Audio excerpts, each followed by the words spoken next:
Bonsoir à tous et joyeux Halloween.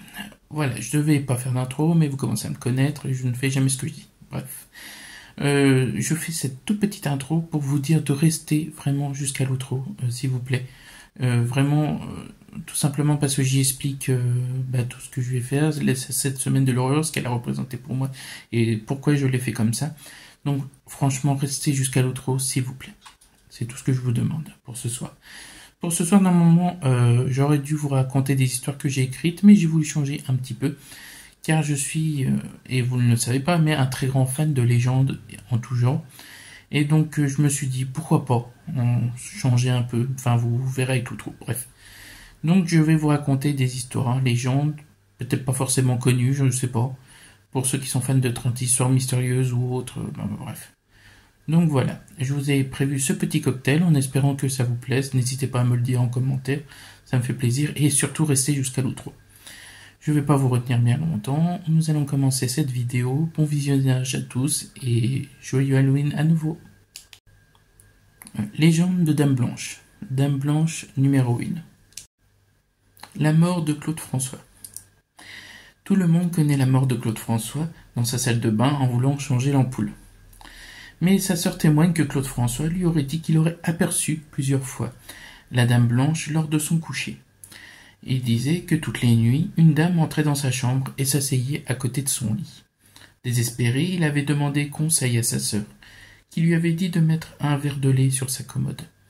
Le soir venu, il avait essayé cette méthode. Surprise, la Dame Blanche n'était pas venue. Malheureusement, cette nuit fut la dernière. La Dame Blanche de Chapareillan dans l'Isère. Ce témoignage vient d'un médecin, une personne qui a priori est plutôt réaliste avec les deux pieds sur terre. Ce témoignage date de 1977. Ce médecin rentre un soir chez lui sous une pluie battante. Il voit au bord de la route une jeune femme vêtue de blanc. Il s'arrête et lui propose de la ramener chez elle. Elle accepte et après avoir indiqué son adresse, elle ne dit plus un mot. Elle reste très silencieuse, jusqu'à ce qu'il passe sur le pont du Furet. À cet instant, elle se montre agitée et effrayée. Arrivé à destination, le médecin lui prête son parapluie et attend qu'elle lui ramène. Ne la voyant pas revenir, il va sonner à la porte. Un couple lui ouvre. Il raconte alors son histoire et décrit la jeune fille. Le couple, visiblement très ému, lui apprend alors qu'il s'agit de leur fille unique, mais que celle-ci est décédée en moto au pont du Furet des années auparavant. La Dame Blanche de Palavas dans l'Hérault. Ce témoignage date de 1981. Un soir, 4 amis rentrent chez eux à Montpellier. Ils sont à Palavas. Quand aux alentours de minuit, ils voient une femme vêtue de blanc au bord de la route. Ils s'arrêtent et lui proposent de l'amener à Montpellier. Elle accepte d'un hochement de tête et monte à l'arrière entre deux passagers. À peu près 1 kilomètre plus loin, alors que jusque-là elle était très silencieuse, elle se met à crier « Attention au virage !» Le conducteur ralentit et passe le virage sans encombre. C'est alors que ses passagers se mettent eux aussi à crier, car la femme a brusquement disparu, sans laisser de traces, alors que la voiture roulait fenêtre fermée et qu'elle était coincée entre les deux passagers arrière. Les 4 amis, assez secoués, vont tout raconter à la police.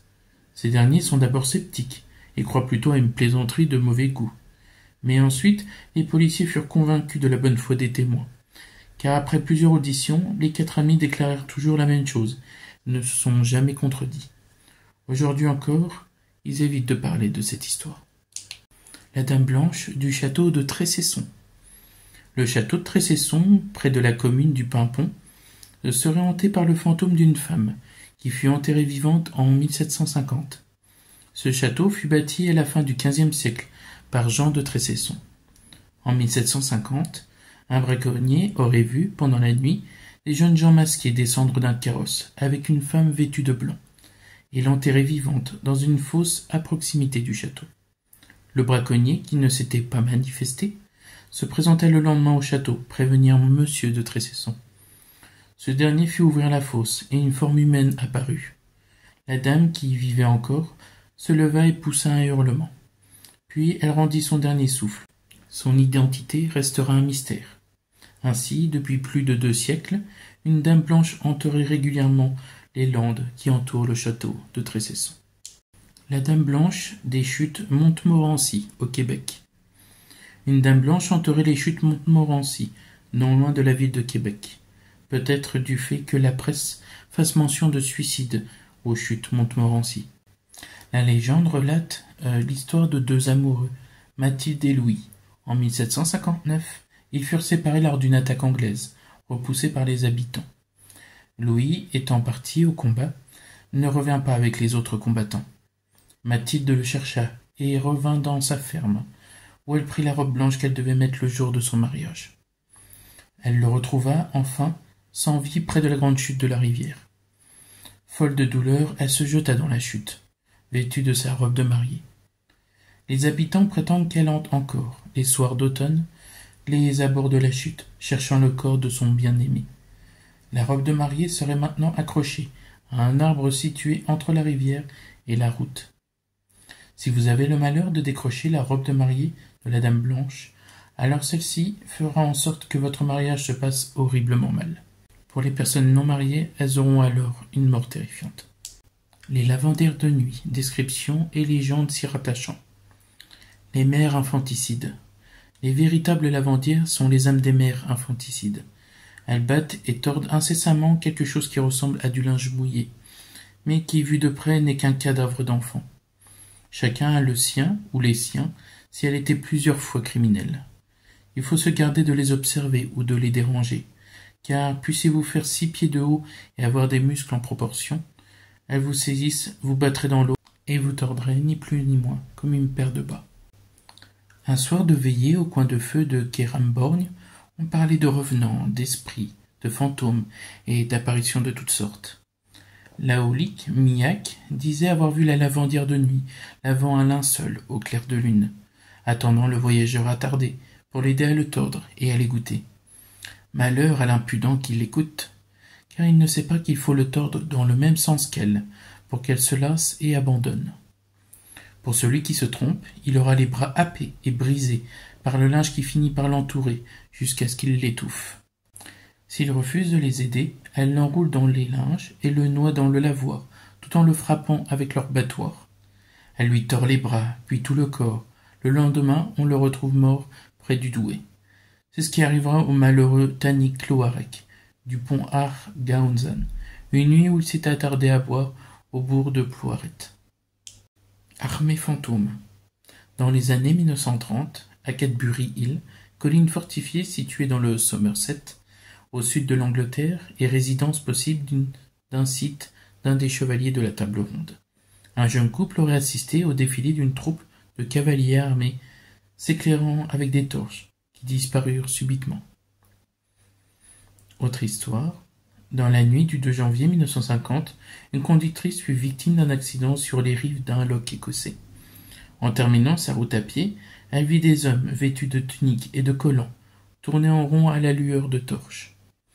Une enquête ultérieure de la Society for Psychical Research conclut qu'elle avait peut-être assisté à la recherche des morts pictes, à l'issue de la bataille de Nechtonsmeer. Fantômes d'animaux. Dans un de ses ouvrages, Jean Prieur relate une douzaine de témoignages de la manifestation post-mortem d'animaux familiers.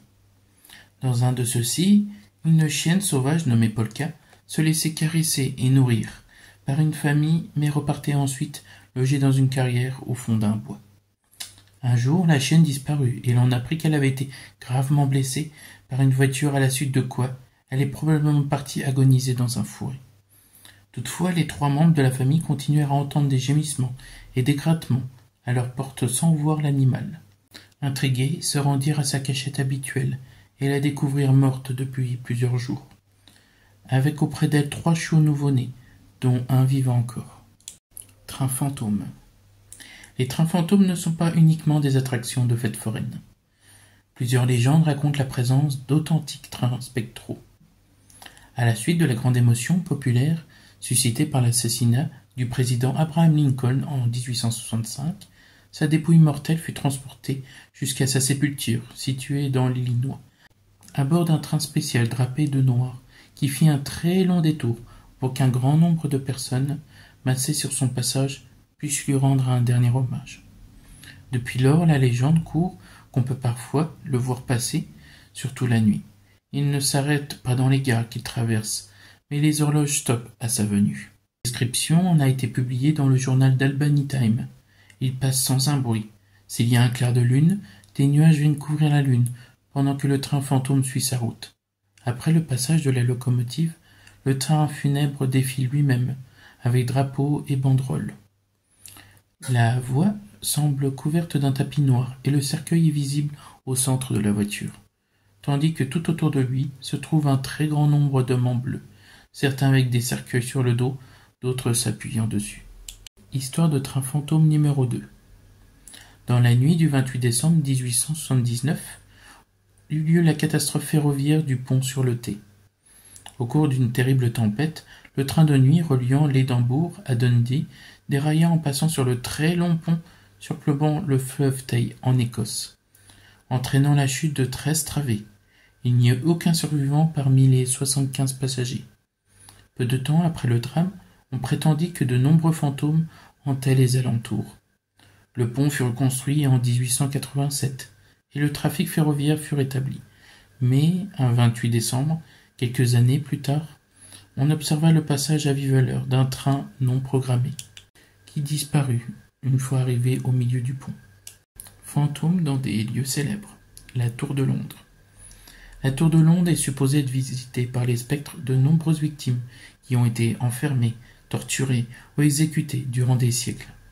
Parmi les plus célèbres se trouve Anne Boleyn, qui apparaît très fréquemment et parfois sans sa tête. Walter Raleigh se promènerait les nuits de pleine lune sur les remparts proches de ses anciens appartements. Henry Perry, 9e comte de Northumberland, déambulerait pour sa part sur les remparts de Martin Tower. Margaret Pole, 8e comtesse de Salisbury, ferait revivre aux témoins les circonstances atroces de sa décapitation. Et les deux jeunes princes, Édouard V d'Angleterre et Richard de Shrewsbury, emprisonnés dans la tour et disparus de façon inexpliquée, seraient apparus à plusieurs reprises. S'y ajoutent de nombreuses autres apparitions plus ou moins clairement identifiées. La réserve indienne d'Isleta. La réserve indienne d'Isleta, au Nouveau-Mexique, a été le siège de la légende du Padre Padilla, dont le corps, qui était réputé se relever de sa tombe, et errait dans le village certains soirs. Le 25 avril 1895, Anton Doché décida d'enquêter sur ce phénomène en présence d'autres témoins et ouvrit la tombe du Padre Padilla. Au cours de cette enquête, Anton Doché se blessa au bras, et la gangrène s'installe, à tel point que les médecins préconisèrent l'amputation, et que les habitants évoquèrent la malédiction du père Padilla. Anton Doché pria alors la dépouille du Padre Padilla pour sa guérison, et la blessure disparut comme par miracle. Le fantôme de Catalina Lercaro, en Espagne. Se dresse le fantôme de Catalina Lercaro. Elle était une jeune femme qui vivait dans la ville de San Cristobal de la Laguna à Tenerife. Elle appartenait à une famille de marchands génois riches. Catalina est forcée d'épouser un homme plus âgé qu'elle, qui jouit d'une bonne position. De désespoir, la jeune Catalina se tue en sautant dans un puits se trouvant dans la cour de la maison. Son corps est enterré sous le plancher d'une chambre de la maison en raison du refus de l'Église catholique de l'enterrer dans le cimetière à cause de son suicide. Depuis, de nombreuses personnes affirment avoir vu le fantôme de Catalina Lercaro se promener à travers la maison, actuellement le musée de l'histoire de Tenerife. L'arbre mangeur d'hommes Yateveo. Le Yateveo, je te vois en espagnol, serait un arbre d'Amérique centrale et d'Amérique du Sud qui se nourrissait non seulement d'insectes, mais aussi d'animaux de grande taille, y compris des êtres humains. Il en existe plusieurs descriptions, mais la plus souvent reproduite est celle qui en a faite J.W. Buell dans son livre L'Andancy en 1887, qui lui aurait été transmise par l'une de ses connaissances ayant longtemps vécu en Amérique centrale. Le Yateveo aurait un tronc petit et épais, du haut duquel rayonnent des épines géantes, fines et flexibles, mais d'une ténacité incroyable, dont les bords sont hérissés de picots ou de dents aiguisées. Au lieu de pousser tout droit ou en formant un angle avec le tronc, ces épines ont leur extrémité posée au sol, et sont si joliment distribuées que le tronc ressemble à un divan entouré de tissu vert. Le voyageur, malchanceux, inconscient de la créature monstrueuse qui le guette, et curieux d'examiner la plante, ou de s'asseoir sur sa tige accueillante, s'approche sans se douter qu'il va bientôt y laisser la vie. Dès le moment où ses pieds se posent dans le cercle des horribles épines, elles s'élèvent comme des gigantesques serpents et s'enlacent jusqu'à ce que la victime soit poussée vers le tronc, où elle va le transpercer de leurs picots, terminant ainsi le massacre. Le corps est alors écrasé jusqu'à ce que la dernière goutte de sang en ait été extraite et absorbée par la plante. Après quoi, la carcasse desséchée est rejetée et le piège se remet en place. La forêt d'Aokigahara au Japon. Située à la base au nord-ouest du mont Fuji, connue sous le nom de Jukai, littéralement mer d'arbres. C'est une forêt à l'histoire encore relativement jeune, datant d'environ 1200 ans. La majeure partie de la forêt couvre l'emplacement d'une large coulée de lave qui ensevelit la région lors de l'éruption de 864 qui dura 10 jours. Le sol de la forêt, en roche volcanique, est principalement couvert de mousse. Les bulles de gaz présentes dans la coulée de lave s'étant effondrées, le terrain est assez accidenté. Néanmoins, il est assez aisé de s'y promener, les buissons et ronces gênant souvent la progression dans les forêts européennes, y étant rares. Des sentiers de promenade balisés existent sur la rive sud du lac Sai. Aokigahara est le lieu de la plupart des suicides par pendaison, se déroulant dans la préfecture de Yamanashi. 370 en 2005, 376 en 2006, 342 en 2007, soit 1% des suicides au Japon dans cette préfecture. D'où un grand nombre d'histoires de forêts hantées par des esprits errants. Il est considéré comme l'un des sites où l'on se suicide le plus au monde, avec le Golden Gate Bridge à San Francisco. Des gardes forestiers sillonnent régulièrement le site pour prévenir d'éventuels nouveaux actes suicidaires. En 1959, l'écrivain japonais Seisho Matsumoto écrit Namimoto, qui veut dire littéralement pagode des vagues, dans lequel il suggère qu'Aokigahara est un endroit idéal pour mourir, en secret et sans que l'on puisse retrouver la dépouille du défunt. En 1993, Watsuoru Tsurumi rédige le controversé Kanzen Jiatsu Mayoru, littéralement mode d'emploi complet du suicide, dans lequel il conseille Aokigahara comme l'endroit parfait pour se suicider. En 1998, 74 pendus sont retrouvés par les autorités, 78 en 2002, 105 en 2003, 108 en 2004, 247 tentatives dont 54 fatales en 2010. Cette forêt couvre 3500 hectares. La forêt d'Epping Forest au Royaume-Uni. Cette forêt a toute une histoire avec la criminalité. Le bandit de grand chemin, Dirk Turpin, a longtemps vécu dans cette forêt où se trouvait l'une de ses planques, une grotte. Lui et son partenaire volaient la plupart des gens qui osaient s'aventurer dans la forêt. Epping Forest est une forêt mythique d'Angleterre au passé pour le moins troublant. Cet endroit sombre et brumeux fut le théâtre de nombreux événements sinistres au fil de l'histoire, qu'il s'agisse de guerres sanglantes, de meurtres ou de séances de sorcellerie. Plusieurs phénomènes paranormaux sont recensés à Epping Forest, mais le plus connu est sans aucun doute l'apparition fréquente du fantôme de Dick Turpin, un célèbre bandit à cheval pendu en 1739. En raison de sa proximité avec la capitale de Londres, la forêt est connue pour être une zone notoire pour enterrer les victimes de meurtres et d'assassinats. Des personnes ont rapporté des témoignages indiquant des apparitions et des orbes en quantité. Sa superficie est de 2476 hectares. Une légende célèbre des enfants aux yeux noirs. Un soir de printemps 1996, vers 21h30, Brian Bethel, journaliste à Abilene au Texas, prit sa voiture pour aller payer sa facture internet. En chemin, il s'arrêta sur le parking d'un cinéma pour rédiger le chèque, qui voulait glisser dans la boîte aux lettres de Camelot Communication, son fournisseur d'accès.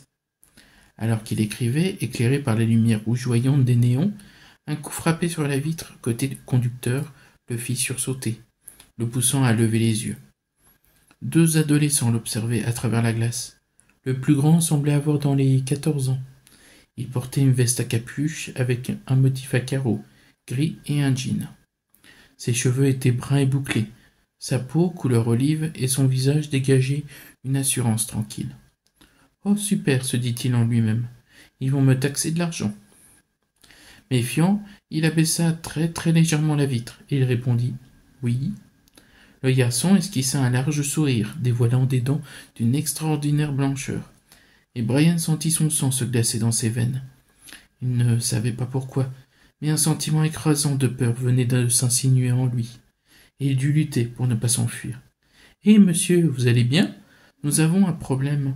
Voyez, mon ami et moi voulons aller voir un film, mais nous avons oublié notre argent. Nous devons retourner le chercher chez nous. Pourriez-vous nous aider ?» Brian se tortilla nerveusement sur son siège. En tant que journaliste, il avait l'habitude de parler aux gens. En général, les enfants se montraient plutôt timides. Ils bafouillaient, se balançaient sur leurs pieds, etc. Monsieur, puis-je avoir cet appareil photo ? Je ne le casserai pas, ou quoi que ce soit, je le promets. Mon père a un appareil photo, et il me laisse le tenir parfois. D'ailleurs, j'ai pris une photo de mon chien, mais ça n'était pas très bon. Mais cet adolescent était différent. Il semblait considérer son aide comme une évidence, et quelque chose dans son attitude, le ton doucereux de sa voix, sa façon de parler en articulant parfaitement chaque syllabe, son calme ou peut-être son sourire, le mettait mal à l'aise. « Je sais quelque chose, semblait-il lui dire silencieusement, et tu ne vas pas aimer ça. Mais la seule façon de savoir ce que c'est de faire ce que je te dis. » Pendant que le plus âgé des garçons lui parlait, le plus jeune, qui devait avoir dans les 11 ans, le regardait silencieusement. Il était habillé de la même manière que son ami, d'un jean et d'une veste à capuche de couleur vert clair. Mais sa peau pâlie était constellée de taches de rousseur, et ses cheveux tirés sur le orange. Un mélange de confusion et de culpabilité flottait sur son visage. Eh bien, balbutia péniblement Brian. « Allez, monsieur, insista l'aîné d'une voix lisse comme de la soie. Nous voulons juste rentrer chez nous, et nous ne sommes que 2 petits garçons. » Un frisson d'horreur parcourut Brian. « Nous ne sommes que 2 petits garçons ?» La phrase se voulait rassurante, mais dans son esprit, elle résonnait comme une menace. Répondit-il en enfonçant ses ongles dans le volant. « Quel film allais-tu voir ?»« Mortal Kombat, bien sûr. » Le plus jeune, qui se tenait à quelques pas, hocha affirmativement la tête. Il semblait de plus en plus nerveux. « Oh !» répondit Brian en jetant un coup d'œil rapide au cinéma et à l'horloge de sa voiture.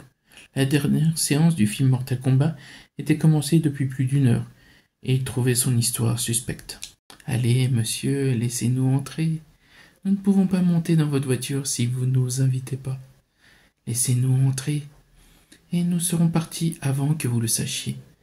Nous irons chez notre mère. » À sa grande horreur, Brian réalisa alors que sa main s'était approchée de la poignée de la portière, et qu'il était en train de l'ouvrir. Il la retira précipitamment, peut-être un peu trop violemment, mais son geste l'obligea à quitter un moment les enfants des yeux. Dit-il faiblement, en essayant de se concentrer. Il revint ensuite la tête, et pour la première fois, il remarqua leurs yeux. Ils étaient noirs charbon, pas de pupilles, pas d'iris, des orbes sans âme, sombres comme une nuit sans étoiles. Son esprit explosa dans un tourbillon de terreur dévorante. Il essayait de paraître calme, mais il était complètement paniqué. Son expression le trahit. L'aîné arrêta immédiatement de sourire et se mit à crier, les yeux brillants de colère. « Allez, monsieur, nous ne ferons pas de mal. Vous devez nous laisser entrer à l'intérieur. Nous n'avons pas d'armes à feu. » Bafouillant toutes les excuses qui lui venaient à l'esprit, Brian enroula sa main autour du levier de vitesse, et il commença à refermer sa fenêtre. Ivre de colère, le garçon se mit alors à frapper la vitre en lui criant d'une voix paniquée. « Nous ne pouvons pas rentrer sans votre accord. » Dévoré par une peur aveugle, Brian fit brusquement marche arrière et sortit du parking. Alors qu'il s'éloignait, il jeta un coup d'œil rapide dans son rétroviseur. Les enfants aux yeux noirs avaient disparu. Profondément bouleversé, il retourna immédiatement chez lui. Si un policier avait tenté de le contrôler, il ne se serait pas arrêté. Il aurait fait face aux conséquences plus tard. Qu'avait-il vu? Il l'ignorait. Peut-être rien de plus que des enfants. Une histoire de chien noir. On dit qu'un chien noir hante la prison de Newgate depuis plus de 400 ans, et qu'il apparaît avant les exécutions. Selon la légende, en 1596, un homme du nom de Scholar a été envoyé à la prison pour sorcellerie, mais a été tué et mangé par des prisonniers, mourant de faim avant qu'il n'ait reçu un procès. On dit que le chien est apparu peu de temps après, et bien que les hommes terrifiés aient tué leur garde et se soient échappés, on dit que la bête traqua chacun des meurtriers et se vengea d'eux. Dernière histoire de cette vidéo, la poupée Mandy. L'histoire de Mandy. Mandy a été fabriquée en Allemagne entre 1910 et 1920, et selon les témoignages de l'époque, elle se trouvait en piteux état. Ses vêtements étaient effectivement sales, le tissu composant son corps est déchiré, sa tête en porcelaine horriblement fissurée. Bref, un ensemble plutôt sinistre, et devant son apparence d'enfant, se cache celle d'un enfant terrifiant. Cette poupée, fort ancienne, aurait appartenu à la grand-mère d'une femme nommée Miranda. Cette dernière s'est rendue en Colombie-Britannique, au Canada, au musée Quesnel, en 1991, afin de confier Mandy à la conservatrice Ruth Stubbs. Une arrivée remarquée, car Miranda aurait déposé la poupée si violemment sur le bureau de la conservatrice que cette dernière a failli atterrir de l'autre côté du bureau. Miranda était pressée et soulagée de s'en débarrasser, car elle éprouvait rien qu'en la regardant une véritable répulsion. Malgré le comportement étrange de sa propriétaire, Ruth Stubbs accepta la poupée. Cependant, l'arrivée de Mandy a été très remarquée, puisque les employés du musée, ainsi que des visiteurs, se sentaient mal à l'aise en passant à côté d'elle et étaient terrifiés rien qu'en la regardant. Comme si une étrange intuition allait se produire, l'avenir leur donnera raison. Après qu'une analyse a été effectuée, Mandy n'a pas eu sa propre vitrine tout de suite, et a été placée sur une table donnant en face de la porte d'entrée, afin que tous les visiteurs puissent contempler son visage brisé. Différents phénomènes sont apparus quand Ruth Stubbs invita un reporter à photographier la poupée pour leur journal. Profond malaise, Mandy aurait détourné la tête de l'objectif, photographie mâchonnée et irrécupérable. Dans leur laboratoire de développement de photos, qu'un désordre extrême a été constaté. Plusieurs stylos et crayons ont été projetés dans la salle. Les visiteurs aussi ont pu constater différents phénomènes. Caméra qui dysfonctionne, bras de Mandy qui bouge, elle cligne des yeux, essuie du regard, ressenti d'une profonde tristesse, changement d'expression du visage de Mandy. Les phénomènes concernant ces poupées ne semblent pas s'arrêter, puisque même les employés du musée Quesnel auraient été témoins d'étranges manifestations. Bruit de pas, des repas disparaissent du réfrigérateur, pour les retrouver dans des tiroirs et armoires, après qu'un employé les fait tomber maladroitement. Du vrai sang coulait de sa tête, et plusieurs fêlures apparaissaient. Et après que Mandy eut sa propre vitrine, elle ne fut guère heureuse, car des papiers furent retrouvés éparpillés dans sa boîte de verre. En tout cas, depuis son arrivée, elle n'a jamais fait de mal à quelqu'un, et n'a jamais blessé personne.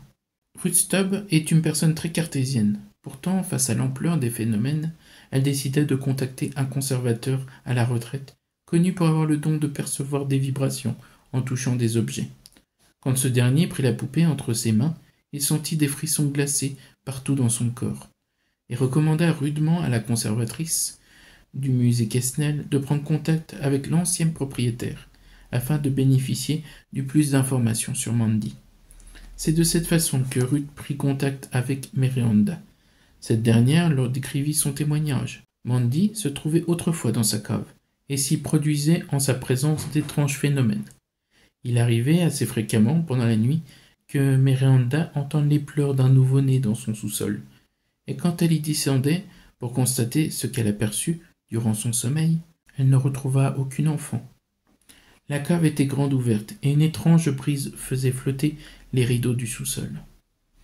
Depuis qu'elle a amené Mandy au musée, elle affirme n'avoir plus entendu un seul bruit, et que les phénomènes ne sont plus jamais apparus. Bien sûr, il est difficile de vérifier la véracité de son témoignage. Si la seule chose que désirait Mandy était un peu d'attention, alors je pense pouvoir dire qu'elle a obtenu satisfaction.